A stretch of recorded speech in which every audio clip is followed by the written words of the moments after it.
Di bulan Juni ini Sriwijaya FC direncanakan akan melakukan latih tanding ataupun mengikuti kompetisi pramusim. Nilmaizar mengungkapkan persiapan dari anak asuhnya sudah siap, namun dirinya masih kekurangan pemain.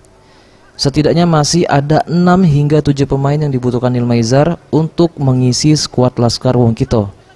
Dirinya mengatakan sudah menjalin komunikasi dengan para pemain incaran, namun masih menunggu eksekusi dari manajemen. Persiapan sana udah bagus, cuma kita kekurangan pemain. Nah, ini yang harus diaplikasikan oleh manajemen secepatnya. Kurang pemain, masa kita tambah pemain dari luar, tambah ini, nggak enak kan? Itu aja. Kurang berapa kira-kira? Ada 6-7 orang lagi harus tambah pemain. Sudah ada komunikasi coach? Sama pemain sudah komunikasi, tapi eksekusi kan belum. Ini yang harus kita bicarakan sama manajemen secepatnya. Ya, mudah-mudahan seminggu ini udah ada keputusan. Dirinya berharap dalam 1 minggu ini sudah ada kepastian dari manajemen Sriwijaya FC.